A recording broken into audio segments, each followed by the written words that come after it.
Assalamualaikum warahmatullahi wabarakatuh. Perkenalkan, nama saya Abdul Hafiz Z. Faisal dengan NIM 2441622620131 dari kelas TI 24I. Di sini saya akan membahas tugas dari mata kuliah proses manufaktur. Yang pertama itu saya mengambil materi dari dasar-dasar proses manufaktur modern. Yang materi kedua itu proses pengecoran logam, dan yang ketiga itu material plastik dan prosesnya. Untuk pengertian manufaktur sendiri itu berasal dari bahasa Latin. Manus itu artinya tangan dan factus itu membuat. Jadi manufaktur adalah proses pembuatan produk dari bahan mentah menjadi barang bernilai tambah. Dalam konteks modern, manufaktur dilihat dari sudut teknologi dan ekonominya. Manufaktur dari sudut teknologi dan ekonomi. Untuk dari sudut teknologi itu mengubah bentuk material menggunakan proses fisika dan kimia dan menghasilkan produk atau komponen. Untuk dari segi ekonomi itu memberikan nilai tambah, mengubah bahan mentah menjadi produk bernilai jual. Untuk material manufaktur sendiri itu pertama itu ada logam atau ferrometal dan non ferrometal. Yang kedua itu dari keramik tradisional dan keramik modern. Untuk dari polimer, yang ketiga itu dari polimer, itu ada termoplastik, termosetting, dan elastomer.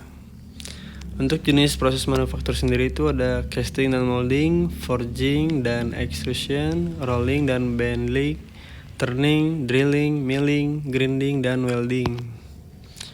Untuk mesin dan fasilitas produksi itu ada mesin bubut, mesin milling, dan mesin CNC.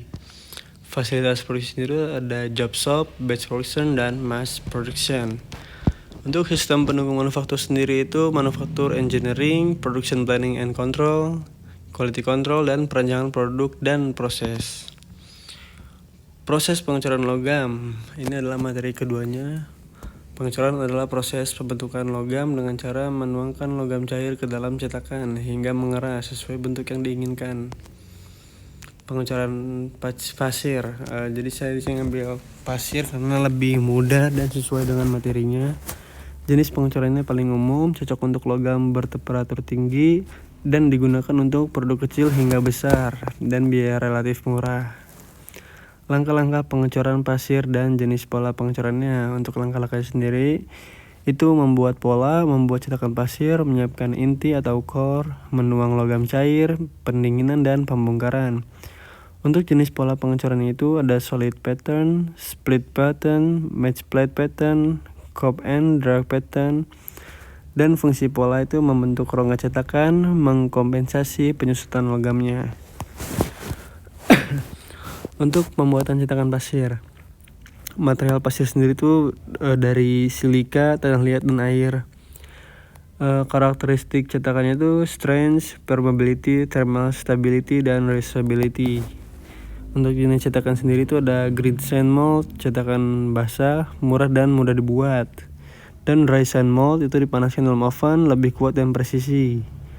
Untuk skin dried mold hanya permukaan dipanaskan. Jenis pengecoran lainnya itu ada cell molding, vacuum molding, investment casting, die casting, dan permanent mold casting. Untuk jenis tungku peleburan itu ada cupola furnace, crucible furnace, electric arc furnace, dan induction furnace. Untuk fungsinya sendiri itu melebur logam sebelum pengecorannya. Di sini ada cacat pengecoran dan kesimpulannya.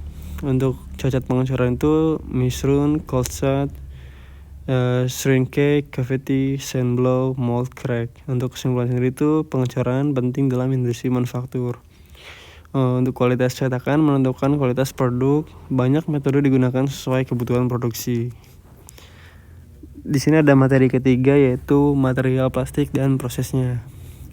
Dari sifat plastik sendiri itu ringan, tahan korosi, mudah dibentuk, transparan atau berwarna, tidak tahan panas tinggi, dan kekuatan lebih rendah dari logam. Jadi plastik itu bahannya di bawahnya logam.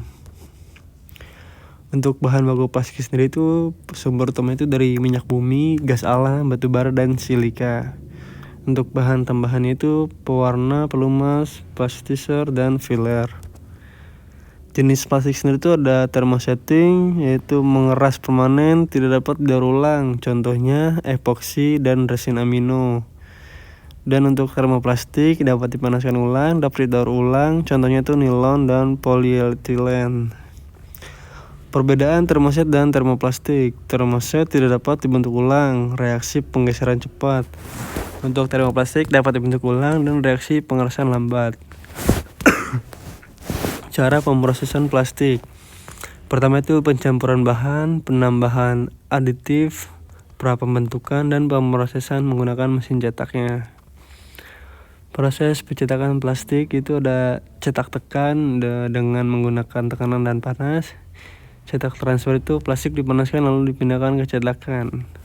Dan injection molding itu plastik cair diinjeksi ke cetakan. Di sini ada proses ekstrusi dan rotasi. Ekstrusi itu plastik dilelehkan, didorong melalui die. Die itu adalah cetakannya. Cetakan dan rotasi. Cetakan diputar saat dipanaskan membentuk produk berongga.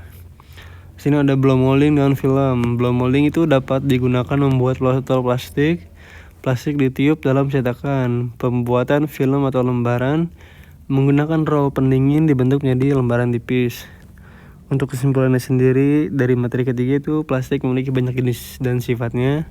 Setiap proses pembentukan memiliki fungsi berbeda. Plastik banyak digunakan dalam industri modern karena ringan dan mudah dibentuk.